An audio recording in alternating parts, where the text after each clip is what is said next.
Most people recognize Samsung for its sleek smartphones and cutting-edge TVs. But behind the scenes, Samsung is a silent giant in the world of electronics manufacturing. From display panels and RAM chips to batteries, power ICs, and camera sensors, Samsung builds the core components that power nearly every modern device. And now it's making headlines again. This time for a custom-built 200MP camera sensor that's not going into a Galaxy phone, but into Vivo's next flagship. Samsung's ISOCELL HPB. A custom sensor for Vivo's X300 series, Samsung's System LSI division, which specializes in mobile imaging technology, has developed a new camera sensor called ISOCELL HPB. This sensor is tailor-made for the upcoming Vivo X300 Pro and Vivo X300 Ultra, two high-end smartphones expected to launch by the end of this year. These devices will directly compete with Samsung's own Galaxy S26 Ultra, slated for early 2026. According to Han Boxiao, Vivo's product manager, the B in HPB stands for blue, referencing the sensor's unique blue glass element paired with Zeiss T coating asterisk.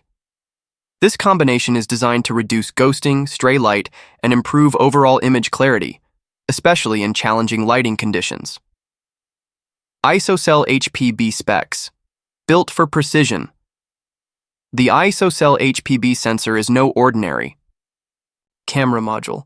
It's a 1/1.4-inch 200MP sensor with 0.56 pixels, capable of capturing 200MP wide-angle shots at 23 mm 50MP telephoto images at 50 mm advanced multi-frame fusion technology for high-pixel image processing.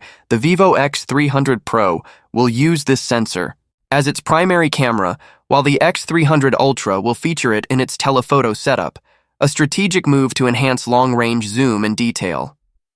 Vivo will also integrate its blueprint imaging algorithms, combining hardware and software optimization for superior results in both photos and videos. Why isn't Samsung using HPB in the Galaxy S26 Ultra?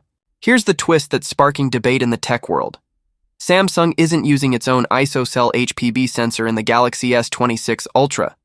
Instead, leaks suggest the S26 Ultra will feature a 200MP primary camera with optical image stabilization, OIS, a 50MP ultra-wide camera with autofocus, a 12MP telephoto lens with 3x optical zoom, a 50MP telephoto lens with 5x zoom, but on a smaller 1/2.55-inch sensor. This has led many to question Samsung's strategy. Why develop a cutting-edge sensor and hand it over to a rival brand while holding back on its own flagship? With competitors like Apple and Vivo pushing the boundaries of mobile photography, Samsung's decision feels conservative. The bigger picture. Camera wars are heating up. Samsung's move to supply Vivo with its most advanced sensor could shift the balance in the smartphone camera wars. Vivo's aggressive innovation, paired with Samsung's hardware, might give it an edge in zoom clarity, low-light performance, and image fidelity. Meanwhile, Samsung fans are calling for upgrades like larger sensors, sensor shift stabilization, and more advanced telephoto capabilities in future Galaxy devices. If Samsung wants to maintain its leadership in mobile imaging, it may need to rethink how it uses its own tech.